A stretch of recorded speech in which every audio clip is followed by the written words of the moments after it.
How long you been canceled, Doug? This guy was canceled before canceling was cool. Big round of applause for Doug Barry.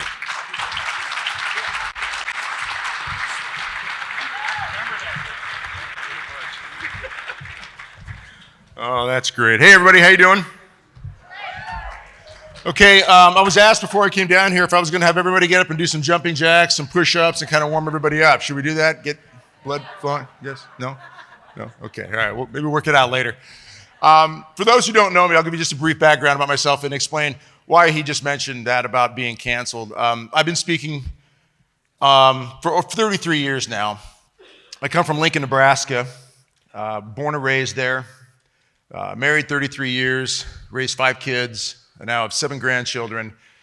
And when I started doing this work, it started with me and my wife just running the high school youth group and just giving talks, and then eventually asked to speak at a local high school, and then eventually got a job as a maintenance man. I was the groundskeeper. I have a construction background, a lot of construction work in my past, so I was the maintenance guy, the repair guy, mowed the football field, talked to the kids in the hallway, eventually set up some different sessions and groups, and it kind of grew. Eventually spoke at a conference in Wichita, Kansas, and on contraception. I was on NFP, and that grew from there. Eventually asked to another country, another state, another country. Eventually I've been to 7, 8, 9 different countries and all over the United States.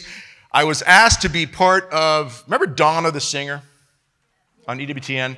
I was asked to be a guest on her show in 1993. So I spoke on her show, and then shortly after that, eventually asked to be on another show, and then eventually I started to do a one-man drama of the Passion of Christ. And I would act out about 10 or 12 different characters. And some of you may have seen it, because EWTN ran it every year for about 19 years or so during Holy Week. And the way that happened was I did it at a conference in Oakland, California, and Mother Angelica was there. She was sitting in the front row. And afterwards, she was going out the back door. They were taking her out the back door. And when we would do the Passion meditation, my good friend Eric Jenis, who's an amazing musician, there's nothing he can't play. If you've never heard of Eric Jenis, look him up. He's a phenomenal physician, one of my best friends, great guy. And Eric was doing the closing music, and people were having some meditation and prayer time, and I jumped off the stage and I ran over to Mother and I said, "Mother, I want to thank you for being here." And she looked at me and she said, "That needs to be on TV, honey. You're going to get a call. Just give him Jesus." So I got a call a few days later, and Jeff Cavins invited me to come down. So I was a guest on Life on the Rock, and then eventually, they recorded the Passion there. Eventually, I became a co-host of Life on the Rock for 8 years on EWTN with Father Mark Mary. And so for 8 years, I was going down to EWTN, being a co-host there. We did a couple of World Youth Days over in Spain, down in Rio. So this was kind of my past. And in the middle of it all, traveling and speaking at conferences everywhere, parish missions, this is my life. I had quit my job long before that, incorporated into this little 501c3 nonprofit ministry called Radix, R-A-D-I-X. That's the name of my ministry, still is today. And so for 33 years, I've been traveling and speaking and just basically getting all over the place. And one of the number one things that I would ever speak about is Our Lady of Fatima. And I think this is, not sure how the rest of the conference is going to go here, but I really am, as I pray about what to speak about, I never plan anything necessarily. I always have kind of a ballpark idea, especially after so many years. You got so many stories. For example, when it was mentioned, being canceled before canceled was cool, this goes back like 20 years. And I was speaking about our Blessed Mother, Fatima, and how she had said that most souls will go to hell due to sins of the flesh than any other sin, as she told that to the children. So I'm in Catholic high school talking about this. And then eventually some of the parents got upset because I was actually questioning, and I wasn't really criticizing. Honestly, I wasn't, although my wife might debate that. But I was questioning the modesty of your standard operating cheerleading outfit and some of the moves that go on in cheerleading in your high schools these days. And I just said, "Hey, is this something that's good for us?" Blah, blah, blah. A little later, I'm told, several days later, I will never be allowed back in the diocese again, because some of the parents went to the bishop, and the bishop said, "We don't need that kind of talk in this place." And it was over talking about modesty in Our Lady of Fatima. Happened again in another diocese where a letter was sent out to every parish in the diocese warning them, quote unquote, a copy was eventually sent to me, of Doug Barry and his message because he talks about the catechism too much, or he talks about confession too much, or he talks about the dreams of Don Bosco, specifically the one where Don Bosco was taken down into hell and back. And my whole point was not to send trauma through kids. I'm not trying to, become so dramatic and so sensational that everybody walks out of there like a shock therapy is just taking place. But this is, we're talking about the truth. The truth of the matter is the subject of the reality of hell isn't discussed very much. And most people don't know the 10 Commandments to save their lives. And I would do this all the time. I won't do it here, but I've done this in high schools and other conferences forever. If anybody here could stand up and recite the 10 Commandments backwards from 10 to 1, first the even number and then the odd, in 30 seconds or less. And I'd put $20 on the table and I said, let's go. It was fun. And I would do it with teenagers, right? And less than 1% of people would get it, right? There was a young man, a junior in high school, and he said, I'll try it. He comes down, there's probably 600 people in the gym, 7th through 12th grade. Here's a junior, 11th grader comes down, I'll do it. Now we had bumped it up to 60 seconds from 1 to 10 straight, just 60 seconds, 1 to 10. Can you do it in 60 seconds? Yeah, I can do it, okay. Teachers started contributing money, so we had $58 sitting on the table. I'm not kidding, true story. And so money's sitting there, and I got the clock. I said, ready, go. This is exactly what happened. Baptism, hold on, I said, whoa. I said, those are sacraments. We're talking about the commandments. Oh, yeah, okay, do it again. Okay, ready, go. This is exactly what happened. Blessed are the, I said, whoa. I said, those are beatitudes. Do you have any idea what the commandments are? Yeah. Something like don't steal, don't kill, don't lie unless you have to. And then I said, why are you even here? He said, I want the money. So the point is, obviously, the value of the commandments for the sake of our soul isn't nearly as important as the $58 cash sitting there on the table. The record, though, is a young lady at 14 years old who did it in 15 seconds, backwards, 10 to 1, even odd, less than 30 seconds. It was my daughter. Yeah. It's the kitchen table one night, and I'm telling the family the most recent story of somebody who failed, and I said, oh, Janae, you got to try this. She's, okay, Dad, ready, go. She just nailed it. You can't go much faster than that and actually understand what you're saying. It has to be somewhat articulate, right? But in general, getting kicked out of diocese, I got invited back to a diocese in the Davenport area. This is probably 10 years ago, and they said, hey, we'd like to become again. I said, well, you need to check and see if I'm still on your list. Because I was there about 5 years ago, and I was talking about, it was something about, I know what it was. A nun had invited me and my friend Eric in to talk to the school for, I think, 3 days. And we went through classroom after classroom, and she said, you got to hit them hard. These kids, she said, are walking down the hallways, and they're wearing on their sleeve, like a badge of honor, all their sexual encounters. Granted, this was how many years ago? 15, 18, I don't forget, years ago. Look where we are now. So she said to us, go get him, please. So we hit it from the medical perspective, we hit it from the psychological, emotional, and the spiritual. We tried to cover all these areas of the danger of being sexually promiscuous and so forth, and just lay it out there for them. And we had kids saying to us, why did nobody tell us this? And by the third day, we had one young man say, hey, we asked him to begin the class, so what are your friends saying about the talks these days? And one guy says, hey, some of us are they're making appointments with the doctor. He was serious. Now, to what degree, I don't know. The point is, it stunned them and it woke them up. Well, eventually got back to some parents because we had given a talk at a luncheon for some of the ladies who were the mothers of the students, and we basically told them some of the stuff that we were dealing with and talking about, and that got to the bishop, and the bishop said, I don't want them in my diocese again. And so when I was invited back in, 5 years later, give or take, I said, please check. He emailed me back later and he said, yeah, you're still on the list. You're not allowed back in here. So it happens us lay people too, right? And this is no comparison or anything. That's what I'm doing. But this has been going on for a long time and we're in a mess. My friend, Father Richard Heilman, and I would do a podcast called The U.S. Grace Force. Anybody familiar with it? Yeah. And Father Heilman is amazing, and he's been very slow. I shouldn't say that. He wouldn't want me to publicly say, okay, but there's issues with his bishop. And all I'm going to say is he and I have tried to be very careful about not getting ourselves taken off the battlefield any sooner than we have to. So when I edit the podcast, like we had John Henry Weston on once, and I had to edit that thing for like 3 days because he got so out of control. So out of control, John Henry. I'm just kidding. You were great. We got to get you back on. I'm just kidding about that. But seriously, we try to be very careful about certain things here and there, not because we're trying to hide, we're trying to be clever. Stay on the battlefield. If you know there's snipers on the rooftop, don't walk down the middle of the street with a red vest on waving a flag.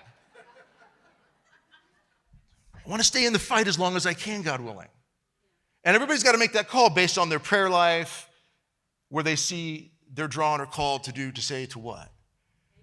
But I honestly feel today so much different than I did 30, 33 years ago, 25 years ago, 20 years ago when I was really getting into the thick of doing this type of work. I feel a lot different today. And one of the things that I feel so different about is I feel in my heart more than ever, and I've been praying hard about, even this conversation with you all, what to bring up, what message. I mean, some of the heavy hitters that are at this conference are amazing. I mean, I'm really honored to be with everybody here.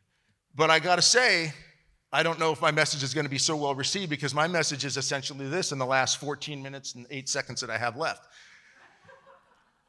In 1917, the Blessed Mother came to the world through the children of Fatima, and what did she tell us? That if man did not stop offending God, there would be a second war, worse than the war they were just in the thick of ending, and that was World War I. And notice what she said: if man does not stop offending God. There was no caveat there to this detail or that detail. It was, is God number one in your life? Do you love him with your heart, mind, soul, and strength? Are the commandments important to you? Does God really, really just make you everything you are? Do you understand this connection? I mean, you could go on and on about what that might mean, but if we do not stop offending God, there'll be a second war. 21 or so years later, 1938, there was a red glow in the sky. If anybody's ever looked this one up, you can see images of, or articles that were printed that were pictures of them on the internet. They think that there's Windsor Castle's on fire, and they call the fire department out into the countryside. Pilots are reporting this red shimmering curtain, this red ominous glow from the heavens to the horizon, just all around places like Europe, North Africa, just parts of North America. It was seen everywhere. No one knew what it meant. They say that Lucia saw it, and she said, that's the sign. The war is going to begin. And within a few weeks or so, Hitler started doing what Hitler did. The death toll by the end of World War I, estimated 30, 40, 50 million. The numbers are different. I've seen different numbers as I've looked at this over the years. The death toll, World War II, 65, 70 million. Don't even look at the death toll alone. Just look at the gravity of how it impacted the entire world. Look at, more importantly, the gravity of what she said and why it would come. Fast forward, 1982, Our Lady of Rwanda. Our Lady of Rwanda, to those 3 teenage girls, the 3 that seem to be verified as being authentic to receiving these messages, and she showed them the vision of the Rwandan genocide 12 years before it happened. They were devastated by it. They could not believe what they were seeing. Trees were exploding, they said. People were slaughtering each other. And one of the things that they kept saying as this vision, in one particular case, was going on was, why are they chopping? For those who don't know, that was probably the number one way people were murdered in the Rwandan genocide for those 3 months, is they were chopped to death with machetes. And when you look at documentaries and see the interviews with the people that took part in it, there's one particular man who, through a translator, says, it was as if a dark spirit came over all of us. We were just out of control. And as one man said in the documentary, he said, people were drunk on killing. If they hadn't killed, they needed to do it. If they had done it, they needed to do it again. All this was prophesied by Our Lady 12 years before. And it was going to happen. Why? Because we don't have enough social policies out there to help fix this and that? No. Because we don't have enough economic progress here and there? No. It was based on one key thing. We all know what it is. Do we love God enough to stop offending him? Now, you all know this. Some would say I'm preaching to the choir, but we all know the choir sometimes sings out of key, right? We miss a note sometimes. We all need it. I've been going to confession every 2 weeks, sometime every week, depending on how the week is going, right? For years, because of spiritual advice that I got from a spiritual director so many years ago. Stay close to God. Keep going. Keep going. And my mom, God rest her soul, would say, it doesn't matter what happens in this world, Doug, you find a good priest and you go to confession. You always just remember that no matter what. I would say this based on the things that we see happening in the world. I have 10 minutes left, and I want to just kind of get to the nut of this message. We've been warned, and we have seen the warnings, and we've seen warnings from the past, and we've seen what happened when those warnings were not followed. I've had so many people ask me over and over, Doug, do you think that the Vatican and the popes, did they consecrate Russia the right way to the American? Because, if they would have, Russia wouldn't spread the Arab ways and so forth and so forth. And I say, I don't know, that's all above my pay grade. I really don't, that's the Vatican. Like, I can send emails like crazy to Pope Francis. He's not going to listen to me. I may have a hard time sometimes getting hold of my pastor, right? I just want to get, a communion rail in my church. You know what I mean? So that's on a whole nother level. But what I do know is I haven't done what she asked me to do, is pray that rosary every day and fast and sacrifice. Now, I'm willing to bet that someone else in this room probably is in the same group I'm in. I've dropped the ball on listening to Our Lady when she has said, in so many words, clearly, love my son, pray that rosary, pray and fast. You be the warrior on the battlefield. Like if I'm storming the beaches of Normandy on June 6, 1944, I'm not thinking about what's going on even with the airborne that have been dropped behind the lines before I storm the beach, even though we're part of the same invasion, Operation Overlord. Famous invasion of World War II. The guy getting off that Higgins boat is just trying not to get shot. He's trying to get on the beach. He's trying to lay down some gunfire. He's trying to take out a machine gun nest, trying to move forward, trying to save his buddies right here. He's not thinking about what's going on over there, or over here at Anzio, or what's going on over in South Africa. He's not worried about Rommel over there when he's dealing with that German guy up there with the machine gun shooting at him. My point is, I don't know where you all are on this. We're in our own foxholes, though, aren't we? In our own foxholes, we have to pray, I think, and ask, God, how do you want me to be part of this unified force? The theme of this is unity, right? And we've got to be unified like we've never been unified before because the warnings are as grave as they've ever been. If we think for a moment, I think La Salette, Our Lady of La Salette, do you all know what the image of Our Lady of La Salette is? It's Mary with her face in her hands weeping. And what are the messages of La Salette? One of them is simply people were not respecting the Sabbath. They were working on the Sabbath and things like that. Look at where we are now. We have gender-affirming healthcare that's mutilating children, and it's promoted and supported by governments everywhere. The UK just recently, article that came out, and some of you probably know this. I know John Henry knows all this because the man is this oracle of incredible information and knowledge. But the UK, where parents signing their kids up for school got to pick one of 42 pronouns for their kids. You've heard of this one, I assume. Like 1,000 or more schools are doing this over there. This is Catholic Europe. Ladies and gentlemen, we are on the brink, I believe. We are on the brink of something I think we just cannot imagine about to happen. And I think most of us, any kind of a spiritual gut feeling you might have, I think you know that. I'm just waiting for it to happen. What does that mean, though? I'm going to get ready. How am I going to get ready? I always had a rosary in my pocket. I got the scapular around my neck. I stay close to God through confession. I make stops into adoration regularly throughout the week now. Go out of the way. Spend 10 minutes now, 5 minutes here, an hour here. Get to Mass, get to confession, get to adoration. Pray that rosary, have that scapular, use that blessed salt, that holy water. Have it all around you all the time. But I would also recommend this. On a physical, natural level, I just think it's unwise for us to not take into consideration what steps we should be taking now to be prepared for some sort of natural devastation. Notice in both the messages that came, Fatima and Rwanda, they were both natural consequences that came due to man's sin. Now, there are those who will say, oh, Doug, it's all over with anyway. If something happens, I'm ready to die. Is there anybody right now that has been entrusted to your care? Spouse, children, grandchildren? Is it just you? Are you an island? Because there are people out there I've heard over and over say, I'm ready to go, Doug, I'm ready to go. A guy said this to me once. His wife is there in the room, and he's standing there right behind her a little bit saying, I'm ready to go, Doug. Try to stay in that state of grace. If someone breaks in the house and wants to kill me, I'm ready to go. I said, okay, that's great, Dave. Let me ask you a question. Once you're gone, what happens to your wife? And she's sitting there looking over her shoulder like,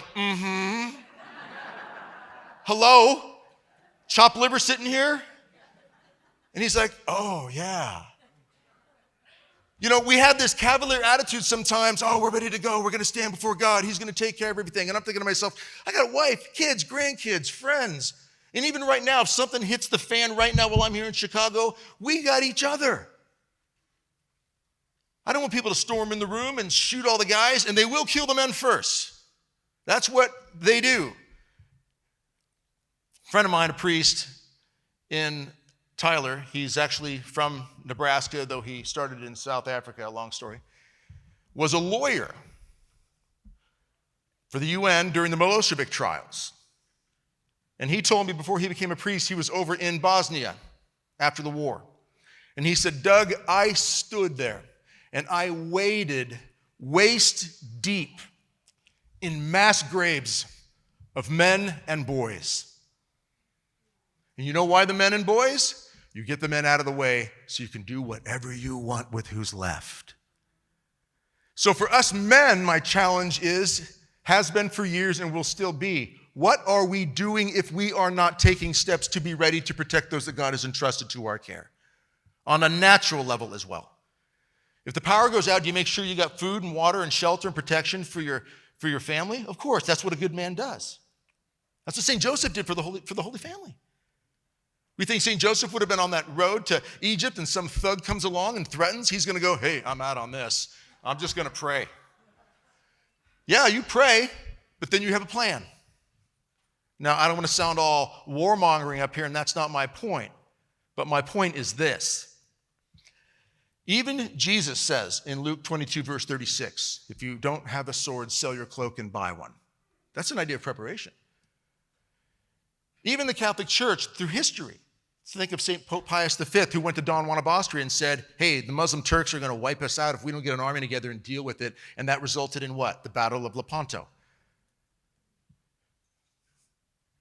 The Siege of Malta in 1565, same concept, same idea. We can go on down the line. But we have had historical events where people have understood that, yes, there's a time, and there's a line from the movie Man for All Seasons. I don't know how accurate it is to Thomas More, but it sure sounds like something he would say, so I'm going with it. When his daughter comes to him and says, Father, we need to take this oath to the king. Well, what's the wording of the oath? Well, what does it matter? It matters because we might be able to say it without compromising. We might be able to be clever, in other words, without compromising our faith. Eventually, he says this to her. We must use our wits to survive until God closes all the doors. And if God closes all the doors, then we die like champions. But until then, ladies and gentlemen, I implore you not to fall into the mindset of just kind of laying down and letting the enemies roll all over us. The persecution is there, and it's going to get worse. It's getting worse. And with AI on board, like you can't go through the news feed any day anymore without finding something on the warnings and the concerns of AI. Oh, sure, there's some great stuff in there too, but you got warnings from AI. You cannot go through a news feed ever anymore without seeing the problems and the consequences that have unfolded due to the transgender problems and LGBTQ plus and all this sort of stuff. You just can't anymore. And if we think that this is just going to drift away and go away, we're not paying attention to what's currently happening or historically what has happened. And in particular, what concerns me most is this. And I know I got to wrap up in minute 43. What concerns me most is this. It is said that St. Teresa of Avila's spiritual director said to her one day, don't be surprised when people live in the state of obstinate sin, mortal sin, that they do horrible, horrendous things. Be surprised that they don't do worse. Because when people have chosen to walk willingly away from God and stay in that state and not care at all, it is only the mercy of God that prevents them from becoming the most horrible of beasts. That's a concern when you think about where we are with our policies, our federal government, governments throughout the world, you name it. Our social media, you name it. It's all over the place. Don't even have to run down that litany. We all know it. But we do have to keep the joy. We do have to keep the fight going. I recommend on a natural level, you take steps to have a little extra food, water, shelter, medical care, defense. You want to talk about unity? You're going to need unity if your community is attacked and you don't know if your neighbors around you are prepared to handle power outages and food supply problems. Part of my work now is something called BR Coalition. If you want to write something down, go check out this website, brcoalition.com. We promote and encourage people to take, whether it's online training or buy a course that we have that goes through food, water, shelter, medical, and defense. Helps the average individual person have good ideas on what they can do to build community so that you're not alone. I know darn well there's some of you out here who are thinking, boy, if everything hit the fan and all the power went out, I don't know who I'd turn to. Am I right? Some people are feeling that way. To you priests, I guarantee people are going to be coming knocking on your door. Father, we need diapers. You're going to be like, call the Knights of Columbus. I'm a third-degree knight. We knights will show up with a spatula. That's a little joke for us knights because, flipping, right? Point is this, everybody. Let's not lay around just thinking somebody else is going to take care of this. Let's take the initiative that God may be putting on our hearts. And if he's not, okay, that's up to you. Everybody's got to make the call in your own foxhole. But let's pray about whether or not we should be taking the steps to be more physically prepared as well. Because again, whether it was Fatima talking about World War II, or Rwanda talking about the genocide, both of those physical experiences, the better prepared we are in cases like that, whether it's a hurricane, a flood, a war, the better prepared we are even naturally, especially spiritually. That's number one. But this flows from that. Corporal works of mercy, for example, food, water, shelter, and so forth. All right, understand this. The better prepared we are, the greater we lessen the suffering of others. And isn't that ultimately what we're called to do as Catholics? Christians everywhere. Reduce the suffering, lessen the chaos, bring peace, bring order. Sometimes that's simply food, water, shelter, medical, and defense. I'll close with a simple story. We all know it. It's St. Lawrence. Story of St. Lawrence, we know, persecution back in early centuries at the church, and Lawrence is brought in. And Lawrence is a great example of keeping joy in the midst of persecution, and we need to do that. And he's brought in and he's stretched out over a fire, right? Eventually, we all know the story. He's cooked over a fire pit. And as he's hanging there cooking, he turns to the guard and he says to the guard what? He says, you can turn me over. I'm done on this side.